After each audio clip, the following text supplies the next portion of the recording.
Banyak orang yang bilang yang penting tidak melanggar hukum. Tapi guys, apakah semua yang sah secara hukum otomatis juga etis? Kasus Nikita Mirzani versus Reza Gladys bisa jadi contoh menarik untuk kita bahas. Jadi Nikita Mirzani mengklaim ya adanya kesepakatan secara lisan bahwa Reza Gladys akan membayar sejumlah uang agar Nikita Mirzani tidak lagi membahas produk skincare yang menurutnya bermasalah. Kalau perjanjian ini sah guys, artinya secara hukum tidak ada paksaan ya. Tapi kita bisa bertanya, apakah membayar agar orang diam itu adalah tindakan bermoral? Mari kita lihat dari dua sisi ya, dari sisi hukum nih. Syarat sahnya perjanjian dalam pasal 1320 KUH Perdata menyebut di ayat keempat ya, sebab yang halal. Jika kesepakatan yang dilakukan bukan untuk menutupi kejahatan atau sebuah pelanggaran, maka sah secara hukum. Sekarang mari kita lihat dari sisi moral ya. Jika seseorang tahu produknya bermasalah dan bukan memperbaiki, malah memilih untuk membayar agar tidak disinggung lagi, ini bisa jadi problem etik guys. Apakah ini bentuk tanggung jawab ataukah hanya beli dia? Jadi memang ya guys, hukum dan moral adalah dua ranah yang berbeda. Tapi ketika moral hilang dari proses hukum, yang tersisa adalah pembenaran tanpa keadilan. Pertanyaannya, apakah kita sedang membenarkan yang salah atau menyalahkan yang benar? Kasus Nikita Mirzani versus Reza Gladys makin seru ya. Bukan cuma soal uang 4 miliar, tapi juga soal kekuatan media sosial dan batas antara edukasi, kritik, dan tekanan. Jadi gini guys, Nikita Mirzani menyuarakan soal produk skincare ya, yang katanya sih diduga tidak sesuai dengan aturan BPOM. Lalu terjadilah komunikasi hingga Reza Gladys akhirnya mentransfer uang 4 miliar rupiah agar Nikita diam. Nah, ini titik krusialnya ya. Apakah suara Nikita di medsos itu bentuk edukasi atau kritik di publik? Ataukah diam-diam menjadi alat negosiasi dan dianggap tekanan?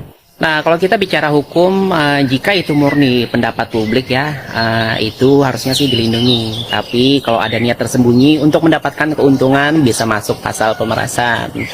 Masalahnya guys, di era digital kayak sekarang itu pengaruh medsos itu kuat banget. Jadi apakah tekanan medsos itu bisa disebut sebagai pemaksaan? Ini belum jelas di hukum Indonesia. Menurut kalian kalau influencer, selebriti, artis bicara soal fakta tapi akhirnya dibayar untuk diam, itu etis nggak sih? Komen ya, karena ini bisa jadi presiden penting untuk dunia digital dan hukum kita. Ini lawyer RG nyebut-nyebut petinggi Polri lengkap dengan nama dan jabatannya. Ya, disebut mengintervensi kasusnya NM sehingga Dr. O dan Dr. S tidak dipanggil dan ditetapkan jadi tersangka. Wih, lengkap nama dan jabatan dan tuduhannya. Ngeri loh ini, ya. Dan sayanya yang nyebutkan kok anak buahnya. Anak buahnya dikorbankan lagi sama lawyernya. Ini aduh, parah nih. Ini kalau kemudian petinggi Polri-nya tidak terima, saya kena tuh. Lengkap nama dan jabatan serta tuduhannya loh. Ini kenapa ya? Panik? Atau kenapa Mas Bro? Kok sampai seperti itu Mas Bro? Itu ada Doktif. Cuman untungnya karena memang aku punya bukti dok, dari transaksi dari awal sampai aku konsultasi, kan aku langsung ngebantah dengan Viti kan, terus aku tunjukin kan beberapa buktinya. Jadi makanya mungkin juga akhirnya nggak lama, nggak banyak dok, karena percuma mereka nyerang. Emang aku punya bukti bahwasanya memang aku ini bukan buzzer ataupun bayaran.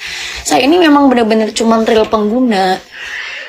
Padahal maksud saya juga baik loh. Maksudnya pengennya aku tuh kayak, walau gimana pun tuh aku pernah pakai produknya beliau selama itu, pernah mengagumi beliau sebegitunya. Aku tuh cuma pengen kayak ya menyuarakan perasaan yang memang ini real, bukan disuruh, bukan bayaran, supaya kayak memperbaiki gitu. Namanya manusia, mungkin ada hilapnya, pikir saya sih seperti itu. Tapi saya juga tidak ada tujuan mau menjatuhkan. Makanya saya juga bilang, memang permasalahannya bukan masalah tidak aman atau tidaknya produknya beliau. Menurut saya sih aman, karena memang saya pas lepas pun tidak ada efek apapun. Cuman aja kayak nggak ada hasil dan overclaim, terus tiba-tiba kayak barang-barangnya itu di sell dengan harga yang nggak masuk akal gitu. Itu yang bikin nyesek gitu sih dok.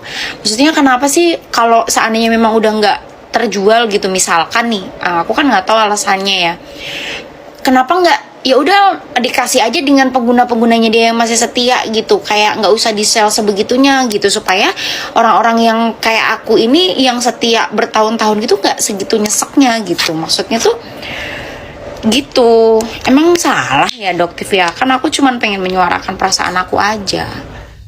Nah, ini bener banget nih yang si kakak ini bilang. Pantesan dia tuh kayak ngotot-ngotot banget ngebela orang yang just tip di Bangkok.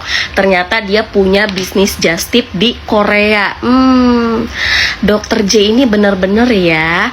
Emang sih rata-rata orang ya yang enggak mau jujur jualannya, terus udah itu punya niat-niat busuk dan jahat, ya pasti akan menghalalkan segala cara untuk menutup kebenaran. Kayak kasus Kang Deddy aja kan sekarang ya, dia kerja buat rakyat, tapi ternyata orang-orang yang kehilangan mata pencaharian, nggak peduli sama masyarakat pada ngereok. Kayak ini contohnya nih, orang-orang mafia-mafia skincare ini yang mau aja pada numbalin masyarakat, terus udah tuh demi kepentingan dia, mana mikirin mereka sama masyarakat yang udah banting tulang ngumpulin uang buat perawatan, tapi ternyata diracun. Ya, makanya kan kenapa dokter J ini mati-matian ngebela para mafia skincare. Jadi udah gak heran lah ya kasus-kasus busuk kayak gini itu kenapa ada APT bunga bangkai yang sekarang nggak tahu kemana tuh influencer APT bunga bangkai. Terus ada lagi tuh yang Miss Mixer, ya kan, mati-matian mereka ngebela karena mereka cuma buzzer-buzzer bayaran, cuma orang-orang kelaparan, cuma orang-orang yang nggak punya uang yang mau ngebela para penjahat, ya punya maksud tertentu gitu. Jadi buat teman-teman ya, masyarakat di luar sana jangan gampang percaya sama flexing-flexing orang-orang yang kelihatan kaya, mewah, hedon. Belum tentu orang yang kaya itu penghasilannya dari hasil yang bener ya.